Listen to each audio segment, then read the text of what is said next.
mwebwe abo turi kumwe muteze amatwi kandi mudukurikiye kuri New York TV, mwese turabaramukije mu izina rya Yesu Kristo. Amahoro y'Imana abane namwe. Kuko bisanzwe muri kumwe na mwene so BONGWA Alphonse mu biganiro bitandukanye. Murabizi ko tukunda kuganira ku ijambo ry'Imana, ndetse ubushize nari nabararikiye ko tuzatangira no kubaha ku ijambo ry'Imana, ariko n'ubuhamya butandukanye bitewe n'imirimo n'ibitangaza Imana iba yaradukoreye. Mbere rero yuko tubanza kuvuga ku ijambo ry'Imana, turagira ngo tubararike aho muri hirya no hino ku isi. Hari abari hano mu gihugu cy'u Rwanda, amajyepfo, amajyaruguru, iburasirazuba, ibirengerazuba, bari mu gihugu cy'u Rwanda mu mpande zacyo, ndetse n'abari inyuma y'igihugu cy'u Rwanda muri Afrika y'ibiyaga bigari, ndetse muri rusange abari muri Amerika, abari muri Aziya, abadukurikiye muri mu Bubiligi, abari mu Bwongereza, abari muri Australia, Oceania, umugabane wa Oceania, ndetse n'Ubufaransa n'ahandi. Mwese mu Bwongereza tuzi ko mudukurikiye muri benshi cyane.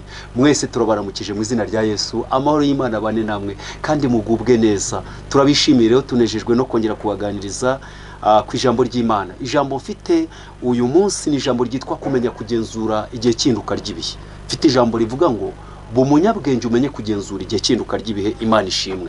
Turasoma rero hano mu ijambo ry'Imana mu gitabo cy'umubwiriza, ni ibice 9. Turasoma duhereye ku murongo waho wa 11. Fate Bibiliya yawe usome, kandi nawe utayifite ubashe gukurikira. Birashoboka ko waba udukurikiye amasaha uri aho ngaho mu kazi, aho wicaye aho ngaho ukurikiye channel, cyangwa se aho ngaho wicaye uri muri biro, wowe udukurikiye uri aho mu rugo rwawe, wowe ufite telefoni udukurikiye ukurikije ijambo ry'Imana, nawe udukurikiye uri aho ngaho hatandukanye. Mwese tubifurije kugubwa neza muri iri jambo. Mu gitabo cy'umubwiriza ibice 9 umurongo waho wa 11. Ijambo dufite ni ijambo rivuga ngo umunyabwenge umenye kugenzura igihe cy'induka ry'ibihe. Hinduka ry'ibihe turarivugaho ibintu byinshi. Reka dusome ibice 9 mu gitabo cy'umubwiriza ibice 9 umurongo waho wa 11.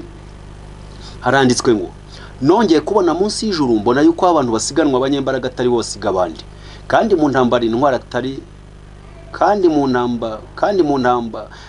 abanyembaraga atari bo basiga abandi, kandi mu ntambara intwara atari zo zitsinda, ndetse n'abanyabwenge si wowe n'ibyo kurya, n'abajijutse si wowe bagira ubutunzi, n'abahanga si wowe bafite igikundiro, ahubwo ibihe n'ibigwirira umuntu biba kuri bose. Umurongo wa 12.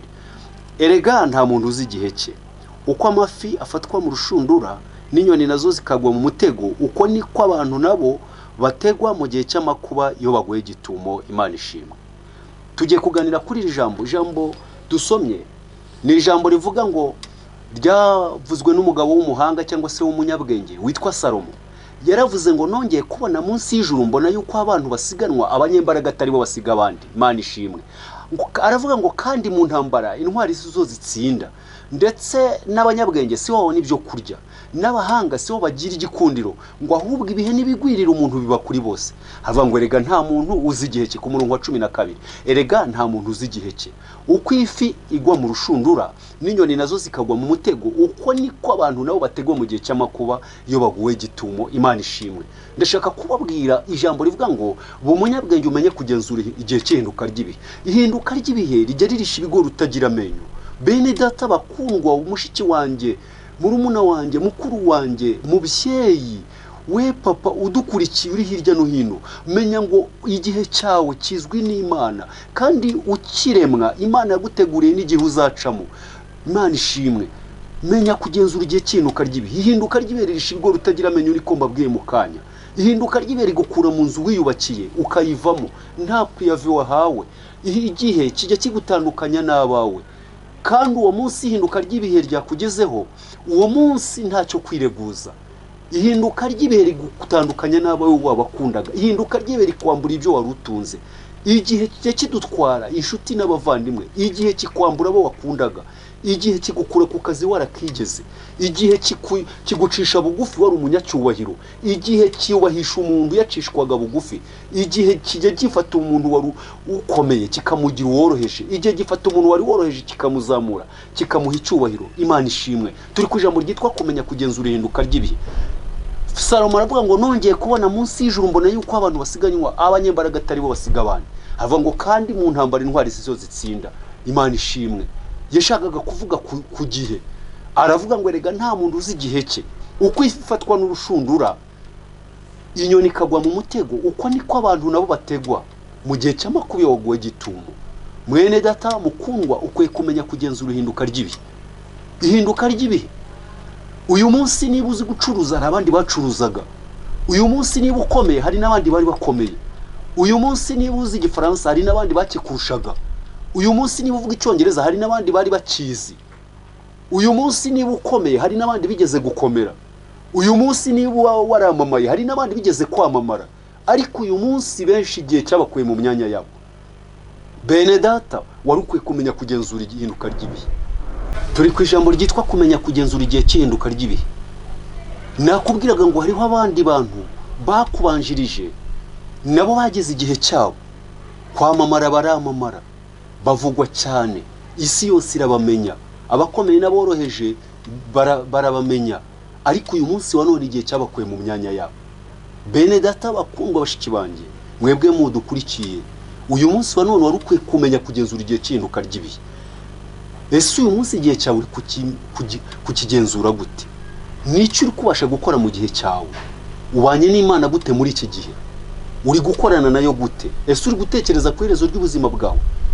Uyu Salomo nubwo waba warize ntiwakwiga ngo ube umuhanga kurusha Salomo. Bibiliya itubwira ko uyu Salomo yubashye Imana. Bibiliya avuga ngo amaze kumenya ko agiye kuba umwami wa Isirayeli, ikintu cya mbere yasabye Imana ubwenge. Arapfukama arasenga, aca bugufi imbere y'Imana, asaba Imana ubwenge. Imana ngo ibonye ko asabye ikintu gikomeye, ngo iravuga ngo ubwenge wasabye ndabuguhaye.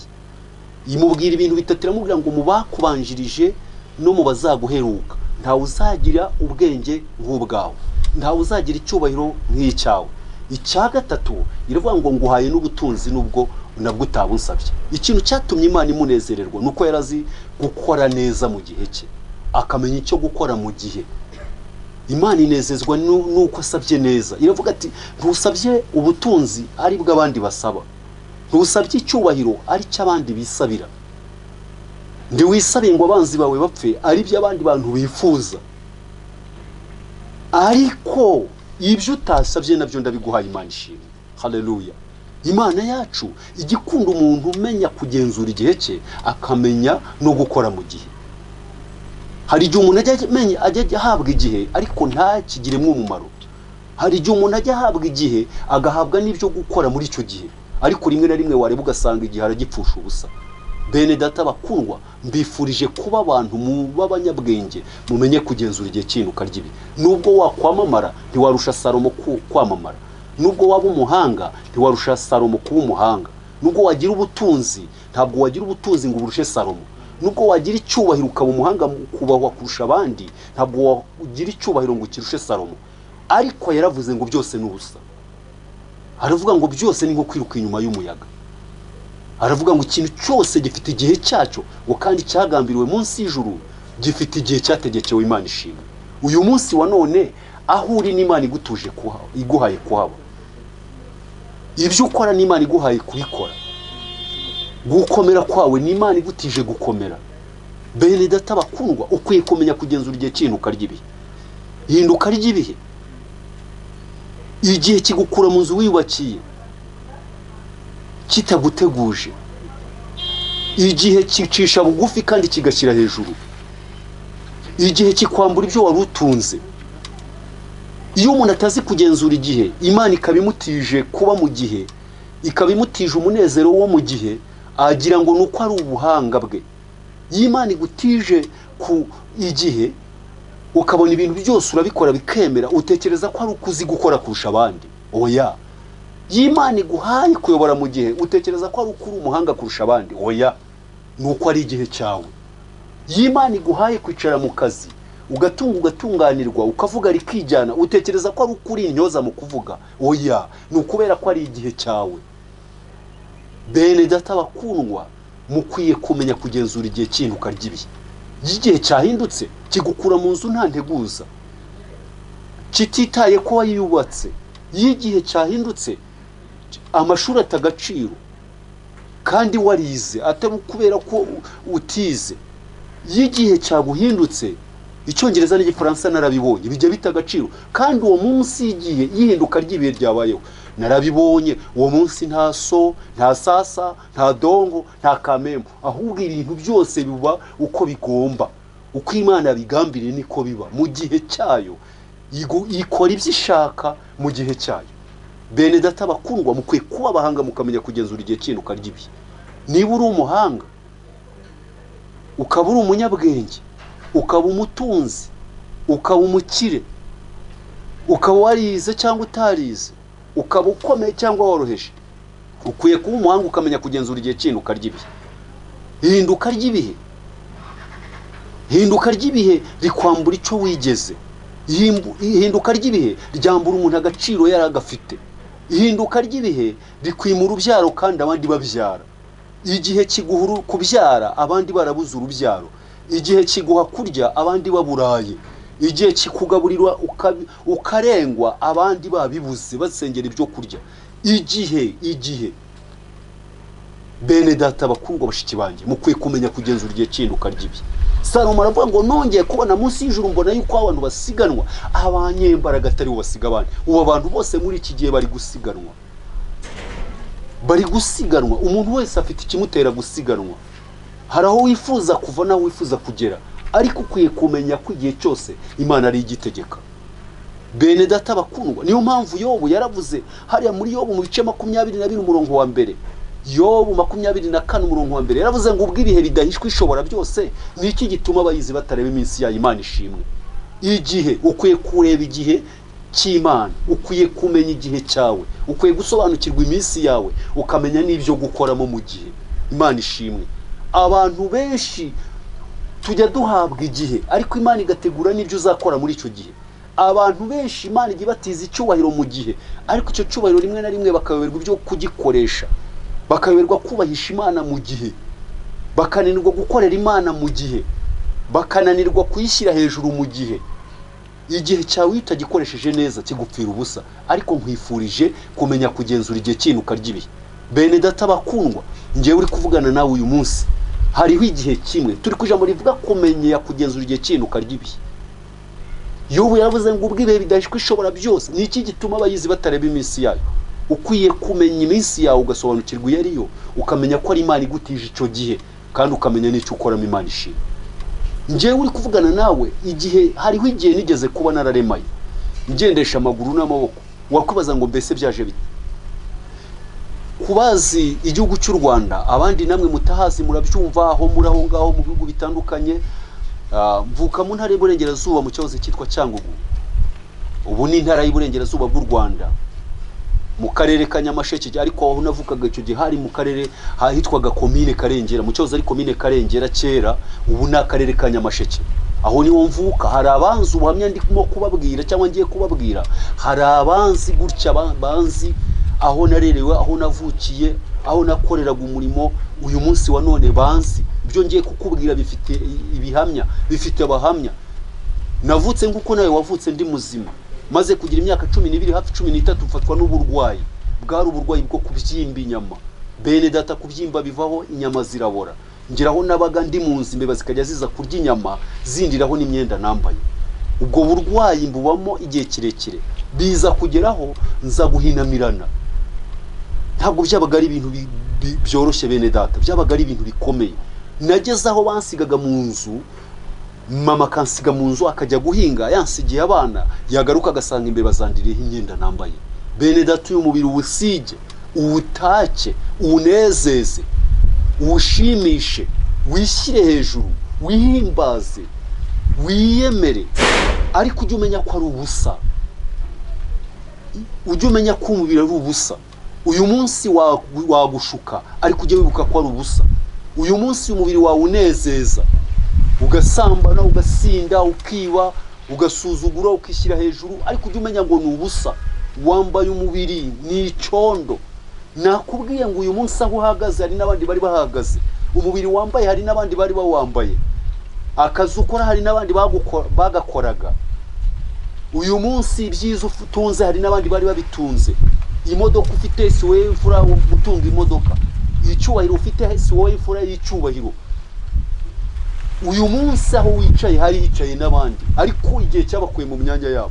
Bene data bakundwa, mukwiye kumenya uyu munsi icyo uri cyo ni Yesu ugutije kuba cyo. Aho wicaye ni Yesu uhakwicaje. Icyo akazi ufite ni ugutije kugakora. Igihe kijya gihinduka byose bikibagirana, ibintu bikimuka habyo, aho byahoze bikabura, aho wicaye hakicara abandi. Bene data bakundwa, umubiri ushiraho kugeza ubwo bansigaga mu nzu, mama yagaruka agasanga imbeba zandiye. Kuko data yapfuye mfite imyaka 7, mu myaka 12 hafi 13 nari mfite mama gusa n'abavandimwe banjye. Abantu bose nabashaga barandebaga bakabona ndakwiye kubaho. Hari n'aberuraga bakavuga ngo kumera nkanjye bapfa bakavaho. Kuko ndabyibuka icyo gihe nari mu giturage, nakagasura no kubera Yesu. Erega ndagira ngo nkubwire ngo icyo uri cyo niyigutije kuba cyo, nuko Yesu agutije kuba uko nguko nyine mu gihe agutije. Icyo uri cyo none cyahinduka. Nanjye wari umeze gutya, uyu munsi wa none ndashima Kristo wahinduye amateka agahinduka. Yansiga mu nzu yaza agasanga imbeba zandiye. Nono yigire inama yo kujya mfata akanjyana hanze, yanjyana hanze, nagera hanze akanshyira hanze mu gitondo, yava guhinga nimugoroba akaza akaba ari uhankura. Imvura yagwe kahanyagirira niba nta muntu wo kuhankura, niba izuba rije ari ryinshi rikahanyicira. Ariko ndashima Kristo wasangaga hejuru y'umubiri wanjye huzuye isazi, arizo ziri gutuma isazi, imibu, bisimba bikantondagira. Mama yigirira inama yo kujya mfata akanyashyira mu mifuka, imifuka nk'iyi bashyiramo ibirayi cyangwa ibishyimbo, agafata agashyiramo amaguru, akinjizamo amaguru, agafata undi bakawunyuza hejuru agaterura agashyira hanze. Abandebaga bose barandebaga bakabona ntakwiye kubaho. Ndibuka umuhungu umwe n'ubariho, icyo gihe yari umusore mutoya cyane. Nababwiye ngo ibyo mvuga bifite ibihamya, singamije kwigaragaza, ndashaka kugaragaza Imana. Imana itegeka ibihe byose, Imana ikubeshejeho, Imana yaguhaye kwicara aho wicaye, Imana yaguhaye gukora ako kazi ukora, Imana yaguhaye kubaho aho ngaho uri, Imana yagutuje aho utuye. Niyo ushaka kukubwira. Turi ku ijambo rivuga ngo umunyabwenge umenye kugenzura igihe cy'induka ry'ibihe.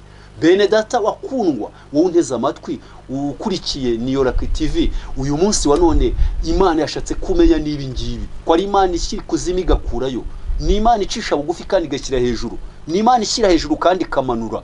Byose mu kiganza cyayo birimo. Ni Imana ikinga ntihagire ukingura, ni Imana ikingura ntihagire ukinga, ni Imana ihaguruka ntihagire uyicaza, ihaguruka ntihagire uyicaza, ni Imana ivuga bikaba yategeka bigakomera.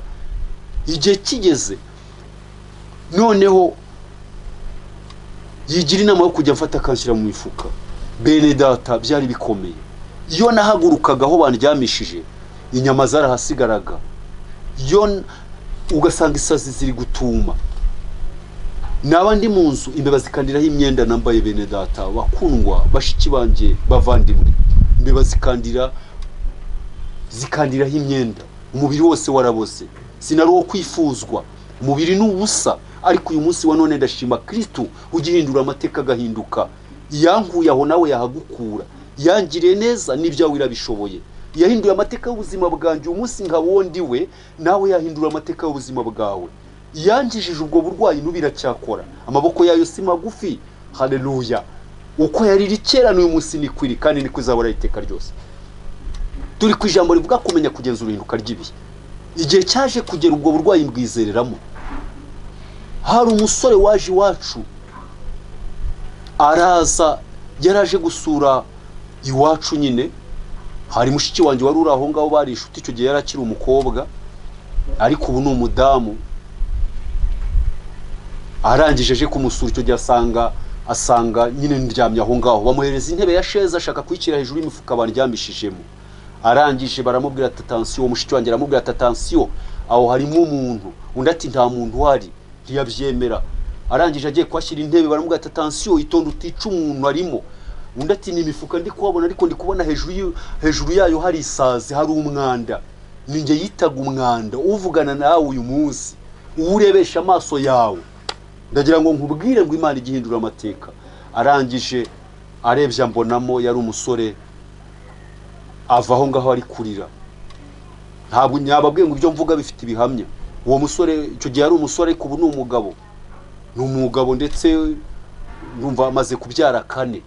tugiye ari umusore twarari bicogiye muri make mu yandi magambo naje no gukizwa maze gukizwa tuza no kubana muri korali imwe yitwaga nzarurishereza Legisi. Uyu munsi tuvugana ariho uwo yansanze mu mufuka, Imana mbabwira yansanze mu mufuka, ansanzemo iyo Mana irahankura. Uyu munsi wa none urabona ko yambaye umubiri muzima. Niba hari umuntu ushobora kwiruka ibirometero byinshi nanjye ndimo, ariko hari igihe naribwaga n'imbeba. Imana yakoze icyo gihe n'ubiracyakora. Abarebaga bidashoboka, ndibuka ko naje no kugera ubwo nizerera muri ubwo burwayi. Maze kwizera Imana impa amasezerano, irambwira ngo nzakugirira neza. Nubwo uyu munsi ubona bikomeye, ariko nzagukiza. Unyizeye nk'Imana y'inyembaraga, nzakugirira neza, nzaguhagurutsa, uzagenda amahanga, uzagenda igihugu cyose cy'u Rwanda, n'inyuma yacu isi yose uzayigenda unyamamaza imirimo n'ibitangaza azaba naragukoreye. Niyo mpamvu nawe unteze amatwi uyu munsi, aho ngaho uri, aha muri iki gihugu urimo, niyihagutuje, aha muri iki gihugu ukoreramo akazi, niyiguhaye kugikoreramo, aha icyubahiro ufite niyikigutije, imibereho ukubayeho byose n'Imana ibigutije. Ni igihe cy'Imana ku buzima bwawe. Ndangije ndizera, maze kwizera igihe kiragera, nizera Kristo nk'umwami n'umucunguzi w'ubugingo bwanjye. Imana ibana nanjye, ingirira neza. Umubatizo wa mbere undengaho, kuko mbabwiye ko nagezeho ubwo mpinamirana, nagezeho ndahinamirana, mubiri wose waraboze, nagenda ngakuruka, nkajya ngendesha amaguru n'amaboko. Uyu munsi wa none intugu, mu yandi magambo amagufa y'ibitugu arasohoye. Kubandeba murumva uko igufa ndikubitaho, ngira ngo murabikurikiye. Murumva ko amagufa yanjye y'ibitugu arasohoye, murumva uko arivuga. Nukubera iki se? Nukubera ko nagendeshaga amaguru n'amaboko narahinamiranye. Uyu munsi wa none ndashima Kristo wahankuye, nkaba ndi muzima. Suko yarananiwe irigufa gushyiraho inyama, ariko yemeye gukora imera gutya kugira ngo nawe nzaguhamirize ko n'ibyawe bishoboka.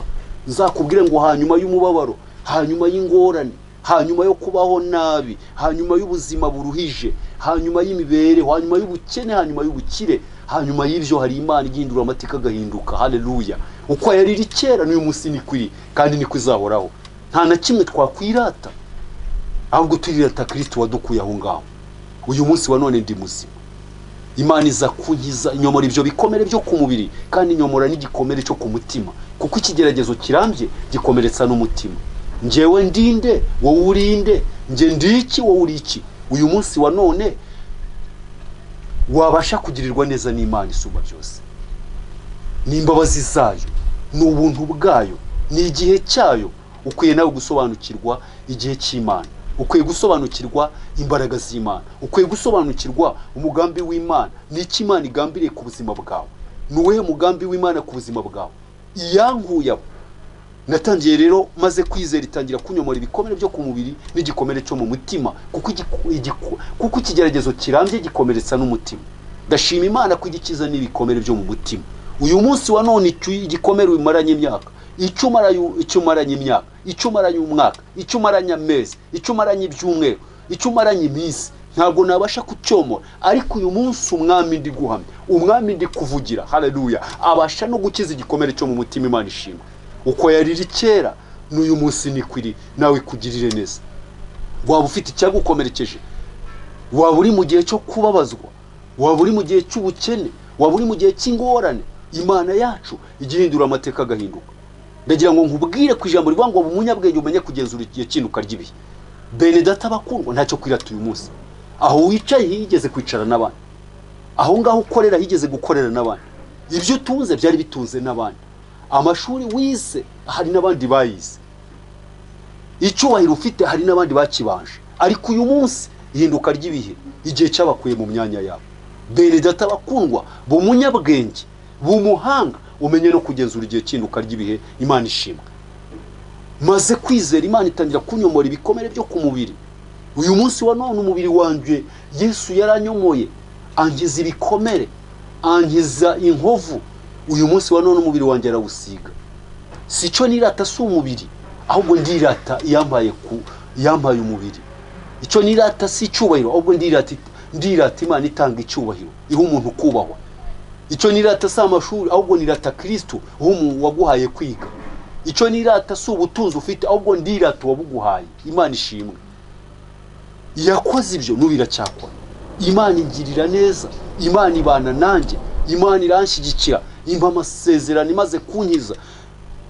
Irambwira ngo nzaguhagurutsa, imaze gukiza ubugingo bwanjye, nzaguhagurutsa uzagendesha amaguru na uzagendesha amaguru. Nubwo uyu munsi uri kugenda ukururuka, ariko abantu bazakubona uhagaze, bazakubona ugenda, bazakubona uri guhamya. Nzagukoresha mu Rwanda n'inyuma yarwo. Ndashima Kristo ko icyo avuga no kugikora ajya gikora. Uyu munsi wa none Imana yatugiriye neza. Uyu munsi wa none Imana yahinduye amateka y'ubuzima bwacu. Yakoze n'ubiracyakora. Ijambo ryitwa kumenya kugenzura ihinduka ry'ibihe. Yangiriye neza, nawe yakugirira neza. Yandengeye, nawe yakurengera. Yantabaye, nawe izagutabara. Yankijije, n'ubiracyakiza. Bene data bakundwa, nawe waba ufite ikigeragezo kirambye, waba ufite ikigeragezo kikugoye, waba ufite ikigeragezo kikuruhije, n'icyo uburwayi, n'icyo kutagira urubyaro, n'icyo abana bakunaniye, n'icyo umutware ukugora, n'icyo umufasha uguca inyuma, n'icyo imiryango yakwanze, n'icyo abana bagutereranye, n'icyo inshuti zakuvuyeho kubera ikigeragezo. Ibyo byose Yesu arabishoboye.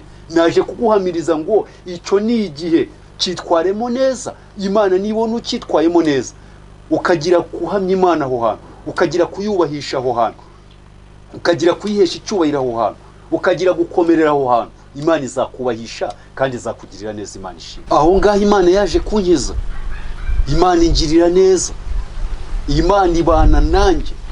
Nta kintu na kimwe irebyeho kubw'icyubahiro cyayo bene data, kubw'imbaraga zayo, kubw'ineza yayo, kubw'urukundo rwayo. Ntahitagukura kandi ntahitakugeza. Ntakomeye Imana itakura umuntu, nta nahakomeye itamugeza. Imana ishimwe. Iyakoze n'ubiracyakora, iyahabaye n'ubiracyatubereye, iyantabaye n'ubiracyatabara, yandengeye n'ubiracyaturengera, yandwaniriye n'ubiracyaturwanirira. Imana ishimwe. Itangira kunyomora ibikomere byo ku mubiri, ntangira kujya nitoza kugenda. Iyo nageragezaga gutera intambwe byarananiraga, kuko mu bitugu byanjye nasaga n'uhetse amatoni y'uburemere. Nagira ngo ndeguka mpagarare mpagurukiye ku kintu, nkongera nkamanuka ngasubira hasi. Ariko Imana ikambwira ngo nzaguhagurutsa, Imana ikambwira ngo nzakugirira neza, Imana ikambwira ngo uzanyamamaza hirya no hino, Imana ikambwira ngo nzaguha ubuhamya, Imana ikambwira ngo uzamvugira. Uyu munsi wa none ndashima Kristo kuko yabikoze kandi byose akabikora neza. Uwagendeshaga amaguru n'amaboko, uyu munsi mbagaze ku maguru abiri. Kubandeba nubwo uyu munsi mureba ndi kuvuga nicaye, ariko ndi umugabo muremure. Yesu yaranyunamuye. Ndashima Kristo wanyunamuye nari nunamye kubw'ikigeragezo cy'ubumuga, kubw'igishakwe nari maranye igihe. Uyu munsi nkaba ndi muzima. Ndashima Kristo wahinduye amateka y'ubuzima bwanjye. Ibyo ntiyabikoreye kugira ngo nzirate, yabikoreye kugira ngo nzamwamamaze.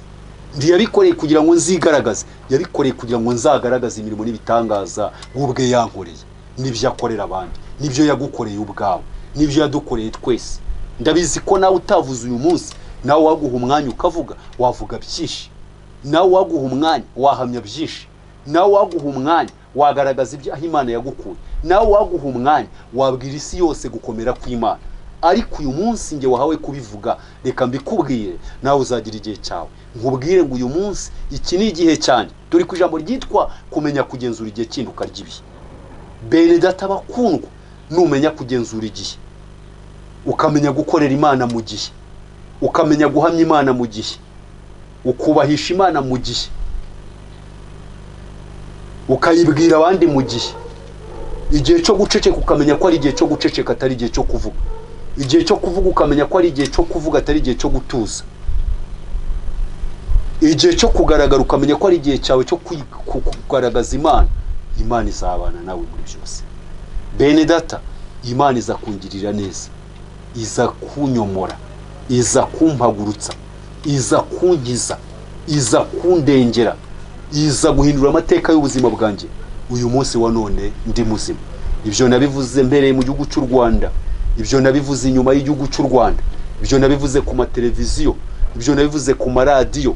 Uyu munsi wa none kubibwira isi yose, aho mubashije namwe kubimenya, aho nawe ubashije kubimenya ahangaha uri, aho bibashije nawe kukugeraho, ukamenya ngo nubwo warugeze ahakomeye, ukamenya ngo nubwo warugeze ahaga, nubwo warugeze warurambye mu kigeragezo, nubwo wareba gukabona nta mwana w'umuntu wahagukura, nubwo wabuze ubutabazi ku bantu, nubwo wabubuze ku muryango, ukabubura ku bakomeye, ukabubura ku bavandimwe, ukabubura ku baturanyi, ukabubura kubo mukorana, ukabubura ku bakomeye n'aboroheje, ariko ukabubura mu bazungu, ukabura mu birabura.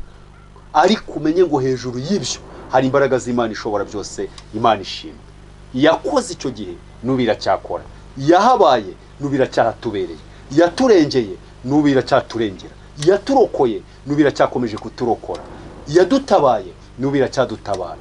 Bene data bakundwa, nababwiraga ku ijambo ryitwa kumenya kugenzura igihe cy'Ihinduka ry'ibihe. Ntabwo ndi bukomeze n'ibintu byinshi kuko tuzakomeza. Ntabwo ari byo gusa, murabizi hari abagiye bakurikira izindi channels, hari abagiye bakurikira ku mateleviziyo, hari abagiye bakurikira ku maradiyo, hari ababitunze kuri za memory card, hari abatuza amasede. Ndabizi neza ko musanzwe ubuhamya bwanjye mubukurikira ahantu hatandukanye, ariko uyu munsi nongeye no kubusubiramo kuri Ihinduka TV, mbabwira ngo Imana yakoze nubira cyakora. Ijambo rikwa kumenya kugenzura igihe cy'Ihinduka ry'ibihe. Bu munyabwenge umenye kugenzura igihe cy'Ihinduka ry'ibihe. Bene data, yagufashe ntizakurekura niba igufite mu kiganza cyayo. Nubwo igihe cyakunyeganyese, nubwo igihe cyakurwanya, nubwo igihe cyaguca intege, nubwo igihe cyatumusuzugurwa, nubwo igihe cyagucisha bugufi, nubwo igihe cyakwimakaza abandi bakora, nubwo igihe cyakwicisha inzara abandi babimena, nubwo igihe cyakwambika ubusa abandi bambaye, nubwo igihe cyatumusuzugurwa abandi bubaho, nubwo igihe cyagucisha bugufi wari umunyacyubahiro, nubwo igihe cyakubahisha wari igeze gucishwa bugufi, ariko igihe cyose ujye ukibanamo n'Imana. Imana ibaho umugisha. Mwari kumwe na mwene BONGWA Alphonse, mwebwe abo twari turi kumwe, mwebwe abari bakurikiye. Ukurikije ijambo ry'Imana wumvise, ukurikije ubuhamya wumvise, waba ushaka gukizwa, waba wari warasubiye inyuma, ukaba ushaka kugarukira Kristo, waba wari umaze gucika intege, subizwa mu ibyiringiro mu izina rya Yesu. Waba wari umaze gucogora mu murimo w'Imana, umurimo w'Imana urakomeje ku buzima bwawe. Waba wari ugeze ahakomeye ukabona utahikura, hari Imana izahagukura. Waba wari umaze gucogora by'Imana byarakubihiye, warabihiwe ni kubera igihe, wongera uryoherwe, umenye ngo Imana yacira cyari yo kwizerwa. Bene data bakundwa, bashiki banje, barumuna banje, bakuru banje, ba mama wa papa, namwe ni mumenye ko Imana ikiriho kwizerwa kandi yahabaye nubira cyahari. Reka dusenge Imana, reka dusenge Imana. Mana yo kwizerwa, turagushimiye. Wagize neza kubana natwe, wagize neza kubw'ijambo ryawe. Ijambo ryawe ryatubwiraga kumenya kugenzura igihe cy'Ihinduka ry'ibihe. Ihinduka ry'ibihe ririsha ibigori utagira amenyo. Igihe kikuru umuntu mu nzu yarayiyubakiye, igihe kirukana umuntu mu nzu ariye kitamuhaye priyave, igihe kitajya giteguza ku buzima bwacu bwa minsi yose, igihe cyacisha bugufi, igihe cyashyira hejuru, igihe cyatuma umuntu yangwa n'abantu, igihe cyatuma umuntu akundwa, igihe cyakwamamaza umuntu, igihe cyamwambika ubusa, igihe cyamuha gutunga no gutunganirwa, igihe cyatuma yibagirana mu mateka y'abantu, igihe cyatuma mwami umusozi yaratuyeho wimukaho, igihe cyamukura mu gihugu akajya mu kindi, igihe cyakwambura umuntu icyubahiro akabisuzugurwa, igihe cyakura umuntu mu ishyamba akaba uw'icyubahiro, igihe cyacisha umuntu bugufi kikamushyira hejuru, igihe cyatuma umuntu aba uwagomba kubaho. Ariko Mana, uduhe kumenya igihe cyose tubane nawe tukubahishe, izina ryawe rihabwa icyubahiro.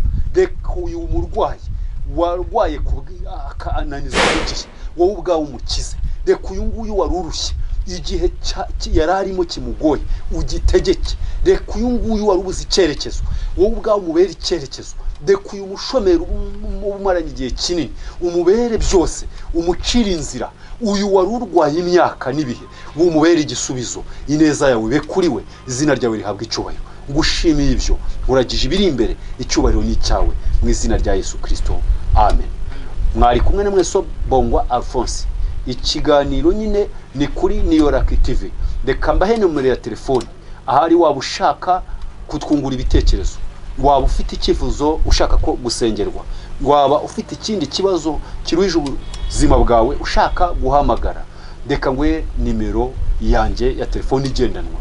Kuba ari inyuma y'igihugu cy'u Rwanda ubanza akamenyetso ko guteranya, ugashyiraho 250, ugashyiraho 7, 8, 8, 44, 49, 24. Kuba ari mu gihugu cy'u Rwanda ni 078, 8, 44, 49, 24. Shalomo, Imana ibahe umugisha, murakoze cyane.